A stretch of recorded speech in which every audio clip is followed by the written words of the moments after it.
Good evening, everyone, and welcome to the Caverns of Story podcast, where we take a look at small, minor characters and we tell big stories.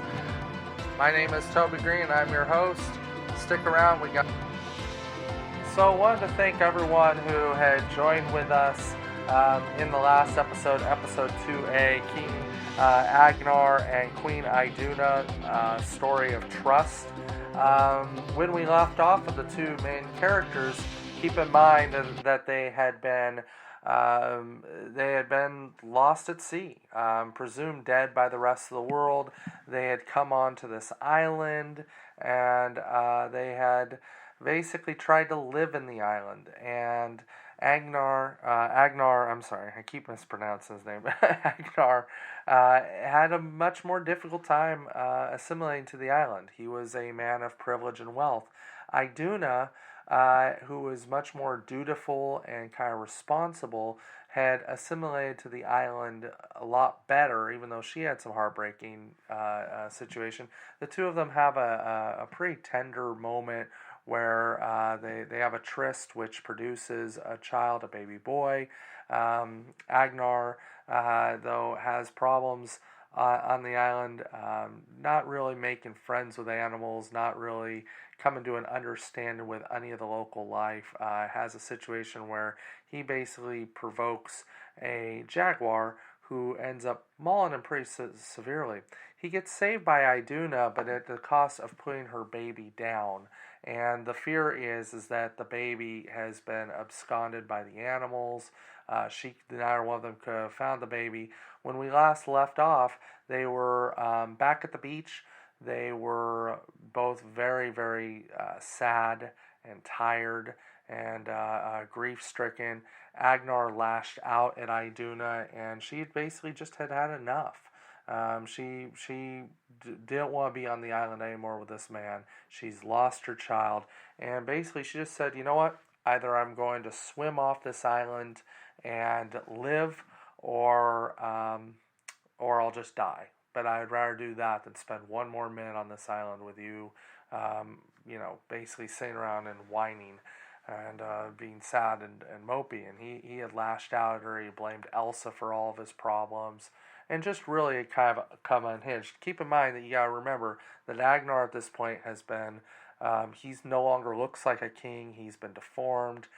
He's got deep wounds on his face. He's in a ton of pain. He needs medical care, but at this point, he doesn't care about medical care with his child gone and his wife. I mean, he's just beyond it, and he's not in a real safe place. Iduna's not in a safe place. And she starts swimming out. So we'll just go ahead and pick the story up right here.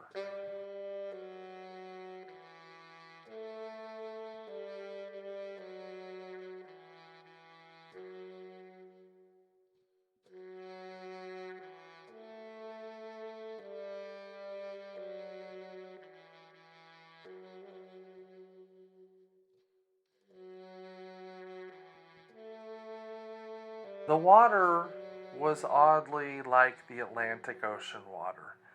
It was a little warmer on this side of the island, and Iduna's first strokes were actually pleasant. It reminded her of the times that she had gone swimming in Arendelle. But she started getting further from shore. She could hear Agnarr's yelling briefly, and she felt that she heard a splash of water as though something was thrown into it. She didn't care, though. She just wanted to get away. She wanted to be away from him. After all, what had he done to help her? What had he done to help anyone? He was bitter. He was broken. The proud, noble person that she had loved was now this angry shell of a man. Even if on some rare occasion that they had figured out how to get off the island, would Elsa and Anna actually recognize their dad anymore? Consumed by anger and fury? Would he even be a fit ruler to come back? All of this was roaming through her head, but most of it was sadness. Her baby boy was somewhere missing, and she didn't even want to think. In her mind, he lived. In her mind, he was somewhere on that island, potentially. But every time she would have a glimmer of that thought, her education, her training, her understanding of the island, she had a counter thought in which he was dead. And it was a reality that she just couldn't face. After a little while, she began to tire. She was now several meters off the coast. She was now even out of orbit of the island, that even if the waves was able to push her back in, it wouldn't happen. She knew that she was going to die soon, and she was prepared to accept that death. And after a moment, she could no longer float. The water started chilling, and she started sinking into that water. And she was at peace. She was hoping in this moment that she wished she could tell Elsa and Anna that how much she loved them. She just wanted to hear them sing and laugh again like their children. She resented her husband for over not trusting Elsa. She just felt terrible. She knew that in a few moments her terror would end. And it was then that she felt something grab her leg. Something as though it was pulling her down. Something that she couldn't explain. Maybe it was a shark. Maybe it was something else. But the pull was fast. Faster than anything she had ever felt. She opened her eyes underneath the water as she started intaking it. And an air bubble enveloped around her head. She could breathe. She was definitely underwater, and they were moving fast. It looked like some squid-like monster had grabbed her. And there she could see, and making the silhouette, a face. It was a woman's face. Perhaps in her late 30s or 40s, but definitely a woman. And the woman, squid monster, whatever this thing was moving with intent and purpose. They came to a little alcove into a protected area. And it was in this area that she could hear the almost socialite type voice of someone who was used to aristocratic values and pleasure as she was thrown onto the ground. I have found her, King Triton. I have found the one who is responsible for Queen Athena's death. This was not what Queen Iduna was thinking was going to happen. She was ready to die. And now here she was in some weird underwater lair with what was kindly put some sort of bubble elastic over her. And she was face to face with a merman. She recognized the merman. He looked to be from the music box. And she had this, the woman said. The box there. The king looked at the box with anger and rage. And he hucked the box as far as he could into the air. The strength of King Triton, the waves that he summoned, he wanted that box to be the furthest place that it could be from him. And it landed somewhere far away. Where did you get that box? The king bellowed. Queen Iduna. Mouth breather, talk now.